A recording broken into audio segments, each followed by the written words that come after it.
The last time my family chose my brother over me, they did it in front of 200 people. They smiled while they did it.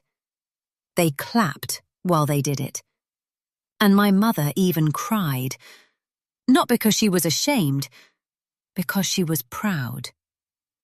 She stood in the middle of the ballroom at the Harrington Hotel, holding a microphone with both hands, and told everyone that my brother Daniel was the reason our family still had a future.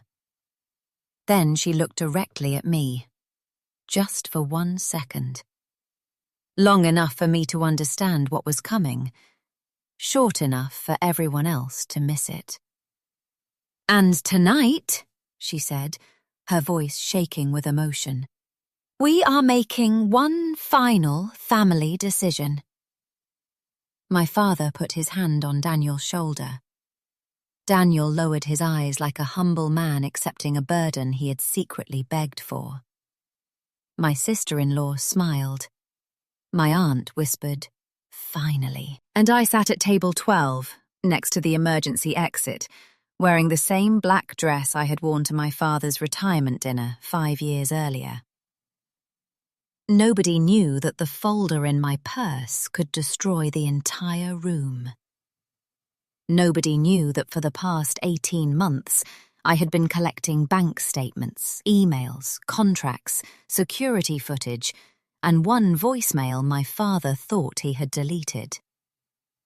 Nobody knew that the company they were about to hand to Daniel had already been saved by me. Twice. My mother raised her glass. "To Daniel," she said, "the son who never abandoned us." Everyone applauded. I didn't. Because 3 hours earlier, my father had pulled me into a private hallway and said, "Emma, don't ruin this night. Your brother deserves this." I asked him one question. "Deserves what?" He looked away. That was when I knew. They were not just giving Daniel the company. They were giving him my work, my money, my future. Again. And this time, I was not going to cry in the bathroom and come back pretending I understood. This time, I waited until my brother walked onto the stage. I waited until the applause was loud enough. I waited until the giant screen behind him lit up with the words, "New CO, Daniel Whitmore." Then I opened my purse, took out the folder, and stood up. But before I tell you what happened in that ballroom, you need to understand something. My family did not become cruel overnight. They practiced. They got good at it. And I made the mistake of believing that if I became useful enough, they would eventually love me. That was my first mistake. My second mistake was saving them. The Whitmore family business started with my grandfather, Whitmore Home Supply.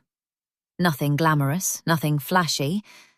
We sold kitchen cabinets, flooring, bathroom fixtures, lighting, and custom storage systems across 3 states. My grandfather built it with calloused hands and a delivery truck that broke down every other week.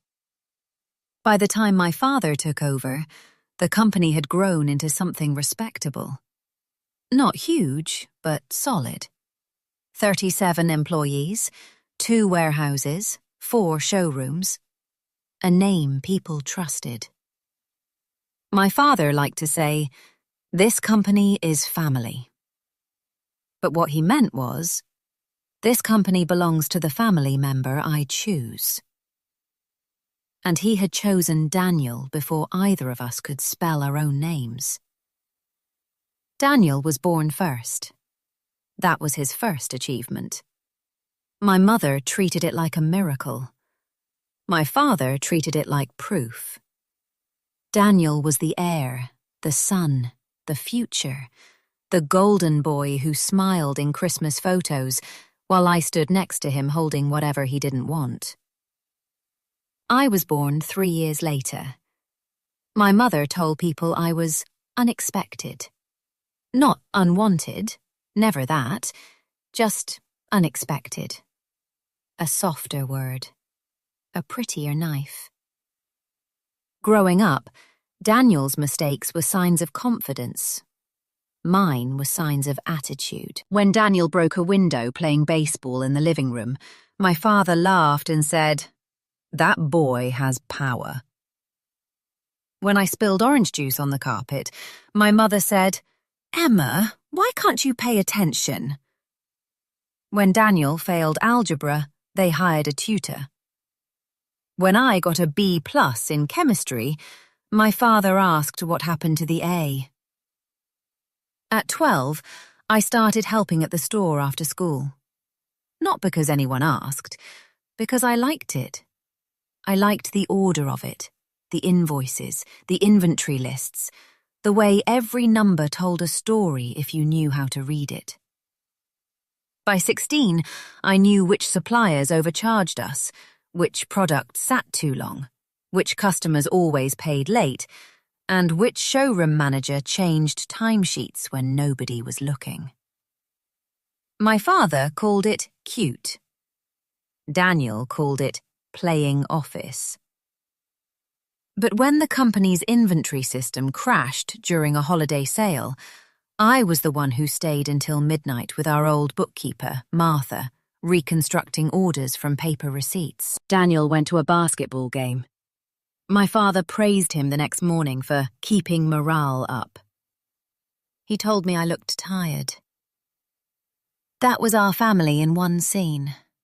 I did the work. Daniel received the story. For years, I thought if I just kept going, reality would eventually become too obvious to ignore. It never did. After college, Daniel joined Whitmore Home Supply officially. He arrived in a new navy suit, gave everyone a speech about modernizing the family legacy, and spent his first afternoon choosing a corner office. I joined 6 months later. Not as a manager, not as an executive, as operations support. My father said it would be good for me to learn from the ground up. I reminded him I had already worked there for 7 summers. He said, "Don't make this difficult." Daniel was named Director of Strategic Development. He did not know how to read a balance sheet. I was given a desk near the copier. Within a year, I was quietly doing half of Daniel's job. At first, he asked for help. Then he asked for a quick look. Then he began forwarding me entire projects with messages like, "Can you clean this up before Dad sees it? Can you make this sound smarter? Can you run the numbers? Can you fix this?" And I did. Because the company mattered to me. Because the employees mattered to me. Because part of me still believed that if I protected the family business, the family would finally see me. Then came the first major betrayal. I had spent 4 months building a vendor consolidation plan that would save the company nearly $420,000 a year. I found overlapping contracts, negotiated better terms, eliminated waste, and created a purchasing system simple enough for every showroom to use. Daniel presented it at the annual leadership meeting as his idea. I sat at the end of the conference table while my father leaned back in his chair, eyes shining with pride. "That's leadership," he said. Daniel nodded modestly. I waited for him to mention me. He didn't. After the meeting, I followed him into the hallway. "You forgot something," I said. He looked confused. "What?" "My name." He gave a small laugh. "Emma, don't be dramatic. You helped. That's what teams do." You didn't say I helped. He glanced around to make sure nobody was listening. Then his face changed. Not angry. Worse. Annoyed.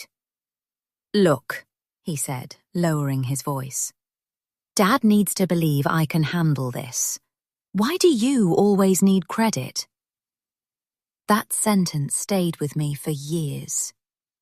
Why do you always need credit? As if wanting the truth was vanity. As if being erased was humility. I went home that night and cried in my car before walking into my apartment. Not because Daniel stole the plan. Because some part of me still expected him not to. The second betrayal came 2 years later. The company was struggling. Not publicly. Not yet. But I could see it in the numbers. Margins were shrinking. Payroll was tight. Daniel had approved a showroom renovation we couldn't afford because he wanted the flagship location to look premium. My father refused to admit the expansion into Ohio was failing. My mother hosted charity lunches and told her friends the business was stronger than ever. Behind the scenes, invoices were stacking up. Suppliers were calling. Employees were whispering. I warned my father. He waved me off. You worry too much. I warned Daniel. He said, this is why nobody puts you in charge. You panic. So I built a recovery plan. Not a dramatic one, a real one. Close the underperforming Ohio showroom, renegotiate the warehouse lease, shift high-margin custom orders to the main facility, cut the useless advertising agency Daniel hired, launch direct-to-contractor pricing. It was not glamorous. It would work. I prepared a full presentation and asked my father for 30 minutes. He told me he was busy. A week later, Daniel announced a bold restructuring initiative. My restructuring initiative. Same numbers, same supplier notes, same contractor model. Even the same typo I had made on slide 14. My father called it exactly the kind of decisive thinking this company needs. That was the night I stopped asking Daniel to do the right thing. But I still wasn't ready to leave. That is the part I am not proud of. People love to imagine they would walk away the first time someone mistreats them. Most people don't. They stay. They explain it away. They say, it's family. They say, it's complicated. They say, maybe they didn't mean it. And the truth is, I stayed because leaving would have meant admitting that my family did not misunderstand me. They understood exactly what they were doing. They just did not care. Then my grandfather died. He was the only person in the family who ever looked at me like I was not a backup plan. He had retired long before, but he still came into the main office every Thursday morning with coffee in a paper cup and a folded newspaper under his arm. He would sit near my desk and ask real questions, not polite ones, real ones. What are we wasting money on? Who's lying to your father? What would you do if you ran the place? I used to laugh when he asked that. I don't run the place. He would tap his finger on the desk. Not yet. When he got sick, the family suddenly became sentimental. Daniel posted old photos. My mother cried at the hospital. My father talked about legacy. I visited when nobody was performing. One evening, about 3 weeks before he passed, my grandfather asked everyone else to leave the room. Then he looked at me and said, "They're going to choose him." I didn't ask who. we both knew. I tried to smile. Grandpa, don't start. I'm serious. His voice was weaker than I had ever heard it, but his eyes were clear. They will choose Daniel until it costs them everything. I looked down at my hands. It already has. He studied me for a long moment. Then he said something I did not understand at the time. Then make sure the cost lands where it belongs. After his funeral, my father announced that Daniel would become Chief Operating Officer. Not because he had earned it, because the family needed continuity. I was promoted too, technically, from operations support to senior operations coordinator. No raise, no authority.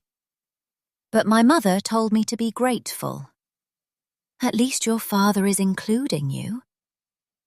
Including me. That was the word they used for letting me clean up after them. The real collapse began 18 months later. Daniel made a deal with a developer named Victor Hale.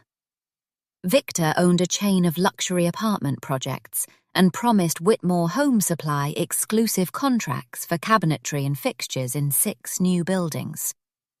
On paper, it looked like the biggest opportunity in company history. Daniel loved it instantly. My father loved that Daniel loved it. I did not. The contract terms were wrong. Payment windows were too long. Delivery penalties were brutal. Material costs were not locked. And Victor's company had a history of delaying payments through legal technicalities. I found 3 lawsuits in under an hour. I printed them, highlighted them, put them on my father's desk. He called me in at 4:15 p.m. Daniel was already there. So was my mother, which meant it was not a business conversation anymore. It was a family correction. My father held up the papers. "What is this?" "Evidence," I said. Daniel laughed. "Here we go." I ignored him. Victor Hale has been sued by suppliers in 3 states. If we sign this without stronger protections, we could be carrying millions in unpaid materials. My father looked tired before I finished. "Emma, Daniel has spent months building this relationship. That doesn't make the deal good." My mother inhaled sharply. "Your tone." "My tone won't bankrupt us. This contract might." Daniel leaned forward. "You know what this is really about. You can't stand that I brought in something big." I looked at him. "You brought in a trap." His face hardened. My father stood. "That's enough." "No, Dad, it isn't. If you sign this, at least require upfront material deposits and milestone payments." Daniel shook his head. "That will kill the deal." "Then let it die." Silence. My mother looked at my father like I had slapped someone. Finally, he said the sentence that should have freed me. But instead, it broke something quiet inside my chest. "Emma, you are not the future of this company. Daniel is." There it was. Clean, direct. No soft words, no family language. Just the truth. I walked out of his office with my face calm and my hands shaking. The contract was signed the next morning. 6 months later, Victor Hale stopped paying. By then, we had already purchased materials, expanded production, hired temporary crews, and tied up our warehouse capacity in his projects. Daniel said it was a temporary cash flow issue. My father believed him. I didn't. I began documenting everything. Every invoice, every email, every warning I had given. Every decision Daniel made after being told the risk. Not because I planned revenge, not then. I did it because someone had to keep the truth alive. When the first supplier threatened legal action, my father finally called me into his office. He looked older. For the first time in my life, he did not look like the man with all the answers. He looked like a man waiting for someone else to rescue him. "Can you fix this?" he asked. Not Daniel. Me. I should have said no. I should have let the consequences come. But 37 employees depended on that company. People with mortgages, children, medical bills, retirement plans. People who had never chosen Daniel over me. So I fixed it. Quietly. I contacted old supplier relationships Daniel had ignored. I negotiated payment extensions. I found a regional contractor network willing to take excess inventory at reduced margins. I helped our legal counsel pressure Victor Hale into partial settlement. I spent 4 months sleeping 5 hours a night. Daniel avoided the office whenever possible. My father stopped making eye contact. My mother told relatives Daniel was handling a very stressful transition. When the company survived, there was a family dinner. My mother ordered wine. My father toasted Daniel. "To steady leadership under pressure," he said. Daniel lifted his glass. I stared at the candle flame in the center of the table and felt something inside me go completely still. That was the night I decided I was done saving people who would let me drown. But I did not quit, not immediately. I started preparing, quietly, carefully. No emotional exit, no dramatic speech, just preparation. I opened a private consulting LLC under my middle name, Grace Meridian Advisory. At first, it was small. A contractor asked me to help streamline his purchasing process. Then a showroom owner in another county asked if I could audit her supplier costs. Then a regional builder referred me to 2 more clients. Within 8 months, Grace Meridian was earning more than my salary at Whitmore. Within a year, it was earning 3 times more. I kept my apartment, kept my old car, kept wearing simple clothes to work. My family saw what they wanted to see. Emma, the bitter one. Emma, the difficult one. Emma, the daughter who never quite became impressive. Meanwhile, I was building something that belonged only to me. And then came the offer. It started with a call from a private investment group called Northline Capital. They were acquiring distressed family-owned supply companies and turning them around. One of their partners, a woman named Claire Donovan, had heard about my work through a contractor client. She invited me for coffee.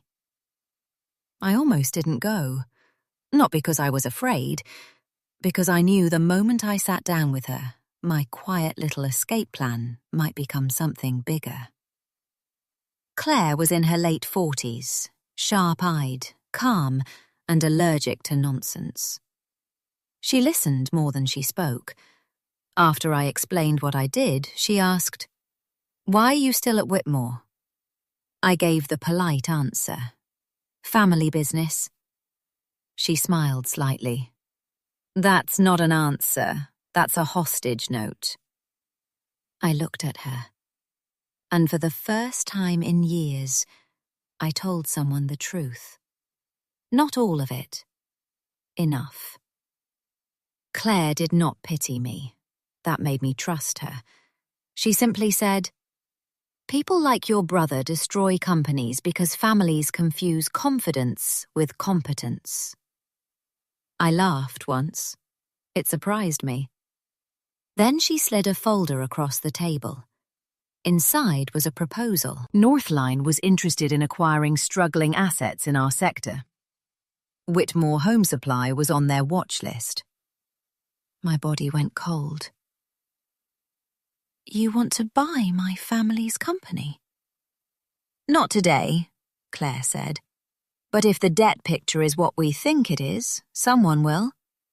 Either a competitor, a creditor, or us. I closed the folder. I'm not helping you take it from them. Claire leaned back. I'm not asking you to. I'm telling you that if you don't prepare, your brother may lose it anyway. And if that happens, the people who suffer won't be the ones who made the decisions. I hated how right she was. For weeks, I did nothing with that conversation. I went to work, answered emails, fixed problems, sat through meetings where Daniel said words like synergy and legacy strategy without meaning anything. Then one afternoon, I overheard him in the break room laughing with our sales director. Emma worries because she thinks small, he said. That's why Dad will never put her in charge. The sales director chuckled nervously. I stood outside the door, holding a stack of vendor reports. And instead of feeling hurt, I felt free. Because I finally understood something. Daniel was not blocking me. He was standing in front of a door I no longer wanted to enter. 2 months later, my father announced a family board restructuring. The company was under pressure again. Debt had grown. Victor Hale's unpaid balance had not fully recovered. Daniel's expensive expansion plans had failed. A bank review was coming. My father framed it as a positive step. We need clarity and leadership, he said. That meant Daniel would be promoted from COO to CEO. My father would become chairman. My mother would remain on the family trust board, and I would be offered a special advisory role. No voting power, no equity, no executive title. Just responsibility without authority. Again. The announcement was planned for the company's 75th anniversary gala. A ballroom, employees, vendors, community leaders, local press. 200 people. My father said it would show strength. I asked him privately if the board had reviewed Daniel's record. He looked irritated.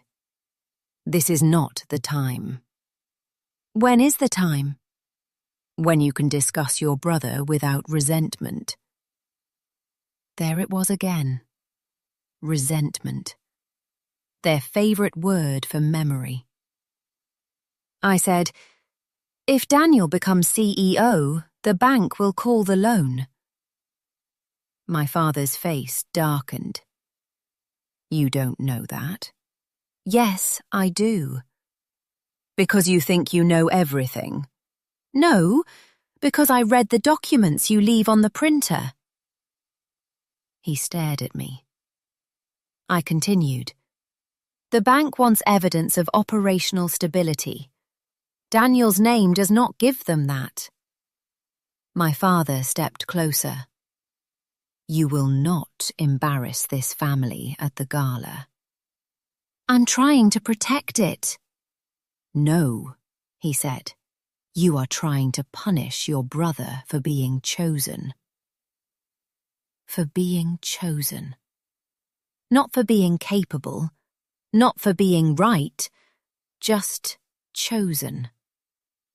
I almost laughed. Instead, I said, then choose carefully. He pointed toward the door. Go home, Emma. So I did. And for the first time, I did not spend the night wondering how to make them understand. I called Claire Donovan. I told her I was ready to talk. Not about revenge, about options. 3 days later, Claire and I met in a private conference room downtown. This time, I brought my own folder. Debt summaries, vendor exposure, failed expansion costs, Victor Hale contract losses, projected cash flow, my documented recovery plans, my documented warnings, and proof that Daniel had misrepresented several internal reports before sending them to the bank. Claire read in silence.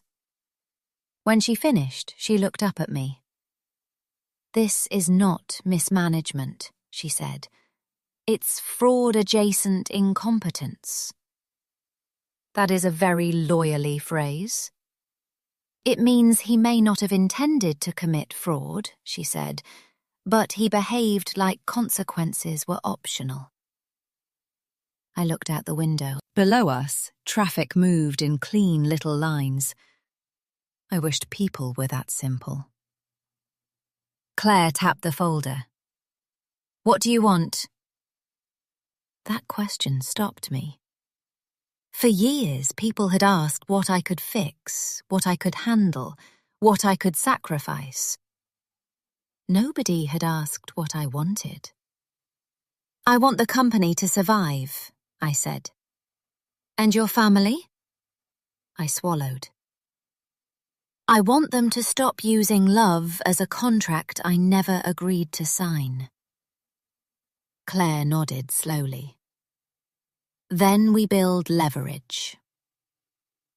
Over the next several weeks, everything changed. Quietly, legally, carefully.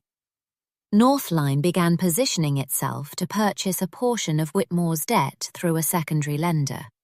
Not the whole company, not yet, but enough to matter if the bank pulled support. Grace Meridian, my company, entered a consulting agreement with Northline as a sector specialist. I did not steal information. I did not violate company policy. I used what I knew, what I had created, and what I could prove. Most importantly, I built a plan to save Whitmore without Daniel. By then, my family was deep into gala preparation. My mother obsessed over flowers. Daniel rehearsed his speech. My father invited local business reporters. Nobody noticed that I had stopped arguing. That is the strange thing about people who are used to your pain. When you stop shelling it, they think they have won. The week before the gala, my mother asked me to come over for dinner. I knew it was not dinner. It was management. When I arrived, Daniel's wife Lauren was already there, sitting on the couch with a glass of white wine. Daniel stood near the fireplace, scrolling through his phone. My father was in his armchair. My mother was arranging and rearranging napkins that did not need arranging. I sat down. Nobody offered me wine. My mother cleared her throat.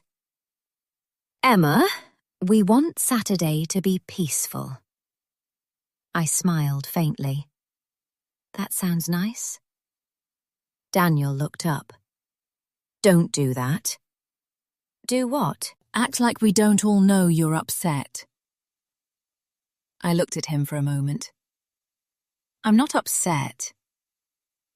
That bothered him more than anger would have. My father leaned forward. "You need to understand something. Your brother's promotion is not an attack on you." "No," I said. "It's a decision." My mother's lips tightened. "A good daughter would support her family." I turned to her.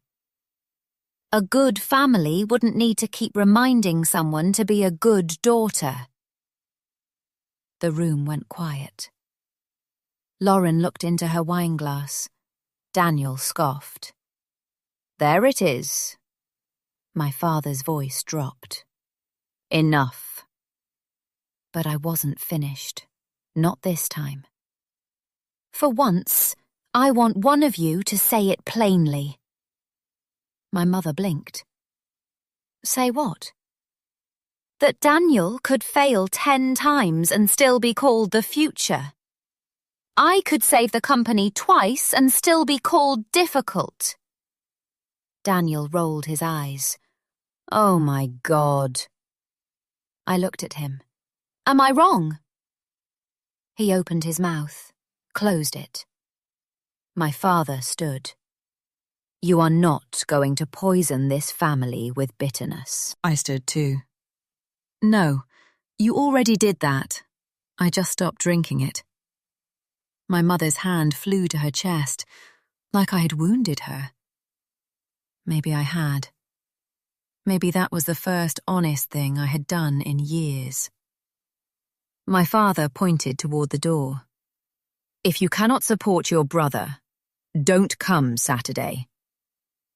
There it was. The invitation and the threat. The final test. Choose silence or be cast out. I picked up my purse. I'll be there. Daniel laughed under his breath. Of course you will. I paused at the doorway. He was still smiling, so sure of himself, so sure I would show up, sit down, swallow it, and clap like I always had.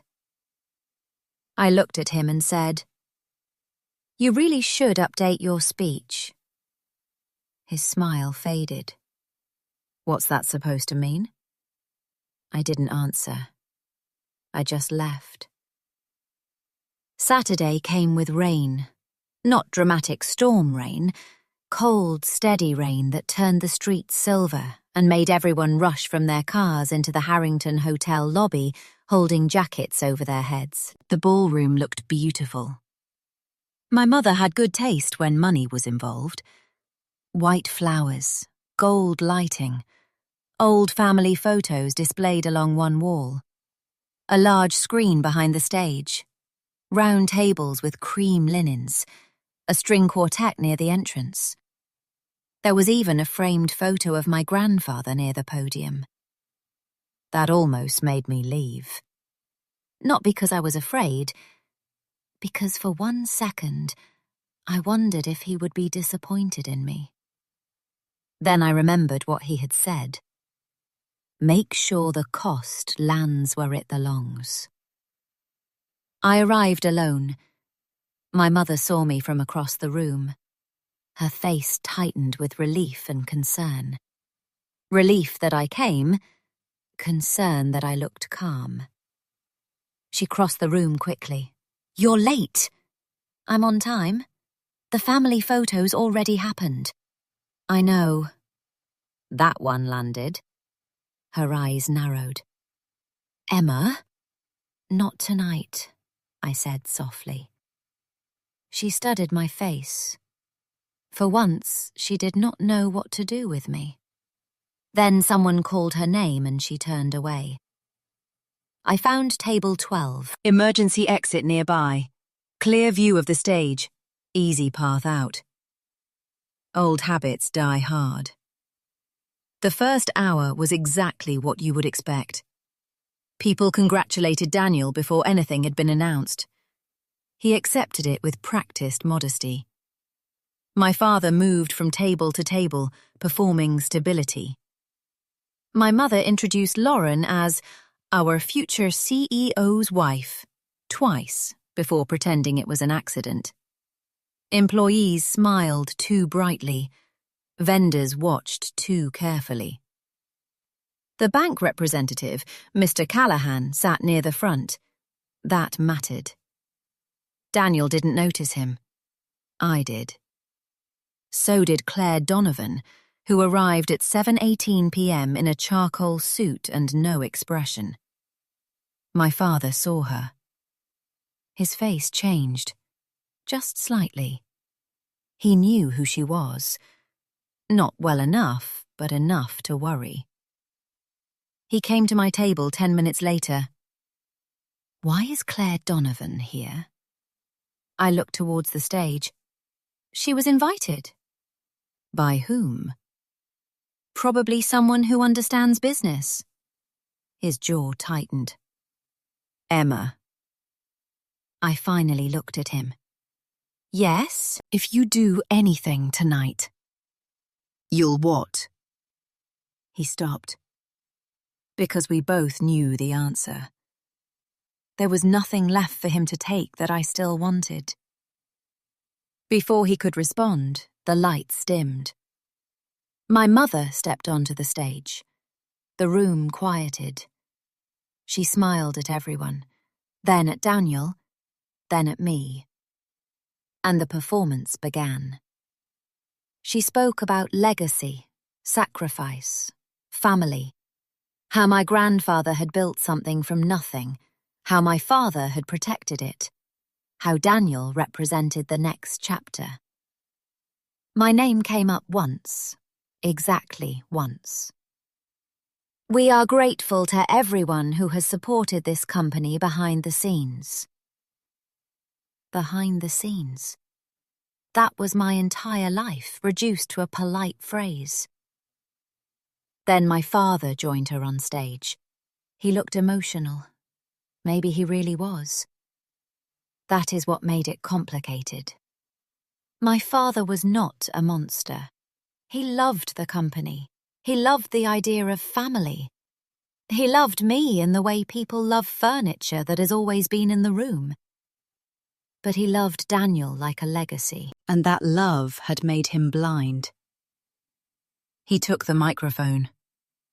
Tonight, we make a decision that ensures Whitmore Home Supply continues for another 75 years. Applause. Daniel stood near the stage steps, smiling. I reached into my purse. My fingers touched the folder. Not yet. My father continued. Effective Monday, Daniel Whitmore will assume the role of Chief Executive Officer. The screen lit up. New CEO, Daniel Whitmore. The room erupted. People stood. My mother cried. Lauren covered her mouth. Daniel walked onto the stage. I watched him hug my father, then my mother. Then he turned toward the audience with wet eyes and a humble smile. The applause kept going. I let it. 10 seconds, 20, 30. Then I stood. At first nobody noticed. Then Claire did. Then Mr. Callahan from the bank. Then my father. His face went pale. I walked toward the stage slowly. Not dramatic, not rushed, just steady. My mother saw the folder in my hand. She whispered something to Daniel. Daniel looked at me and smiled tightly. Like I was an inconvenience he could manage. I stopped at the edge of the stage. My father leaned down, covering the microphone with his hand. "Emma," he hissed, "sit down." I looked up at him. "No." The applause died unevenly. First the front tables, then the back. Then the room became so quiet I could hear the rain against the windows. Daniel stepped toward the microphone. "Looks like my sister wants to say something." A few people laughed nervously. He was trying to control the tone. He had always been good at that. I climbed the steps. My mother moved toward me. "Emma, please." That word almost got me. Please. After all those years, she still knew where the soft places were. But then I saw the screen behind her. New CO, Daniel Whitmore. And I remembered every night I had stayed late fixing his mistakes while he took the applause. I took the microphone from Daniel's hand. He did not expect that. Neither did anyone else. I turned toward the room. My father is right about one thing, I said. Tonight is about the future of Whitmore Home Supply. My voice sounded calm, even to me.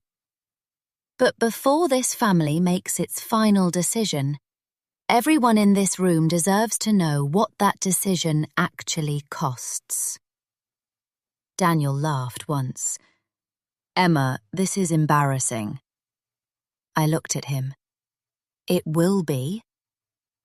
Then I opened the folder, and my father whispered my name like a warning. But it was too late, because behind me, Claire Donovan had already connected the drive to the ballroom screen. And the first document appeared. A contract. Victor Hale Development. Daniel's signature at the bottom. The room shifted, not loudly, but you could feel it, like air leaving a tire. I looked at my brother. For years you said I was jealous because you were chosen. I turned back to the audience. So tonight, let's talk about what they chose. Daniel stepped toward me. Turn that off. Claire did not move. The second slide appeared. Projected losses, vendor exposure, internal warnings. My warnings. My father stared at the screen like he was seeing the numbers for the first time. He wasn't. That was the worst part. He knew. Maybe not all of it, but enough. I held the microphone with both hands. 6 months before this deal damaged the company, I warned them, in writing, with evidence. My mother looked at the floor. Daniel's face hardened. You don't know what you're doing. I looked straight at him. That has been your line for 20 years. Then the third slide appeared. Emails from Daniel, forwarded reports, edited numbers, deleted risk notes. A murmur moved through the room. Mr. Callahan leaned back in his chair, expression unreadable. My father turned to Daniel. What is this? Daniel's mouth opened. No answer came. And for the first time in my life, my family looked at him the way they had always looked at me, with doubt. I should have felt satisfied. I didn't. Not yet. Because the worst document was still coming. And once it appeared, there would be no family left to pretend we were saving. My father looked at me. For the first time in my life, he wasn't angry. He wasn't defending Daniel. He wasn't explaining anything away. He just looked tired. Emma, he said quietly, I failed you. The room went silent. For years I had imagined hearing those words. I thought they would fix something. They didn't, but they mattered. Yes, I said. His eyes filled with tears. I'm sorry. I nodded slowly. I believe you. My mother covered her mouth. Daniel stared at the floor. Nobody had anything left to say. Because the truth was finally sitting in the middle of the room, and nobody could move it anymore. 3 months later, Daniel resigned. The bank suspended his leadership approval. The board launched an investigation. And for the first time, every major decision inside Whitmore Home Supply was reviewed by people who actually understood the business. Not the family story. The business. My consulting company, Grace Meridian, was brought in to help stabilize operations. The company survived. Barely, but it survived. 1 year later, the board voted to appoint a new CEO. There was no ballroom, no celebration, no speeches. Just a conference room and a signed document. The position went to me. Not because I was family, not because someone finally felt guilty, because I had earned it.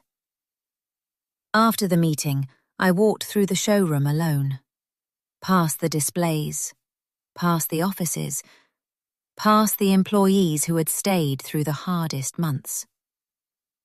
Then I stopped in front of my grandfather's photograph. I remembered the last thing he told me. They'll choose him until it costs them everything. He was right. My family chose Daniel one last time.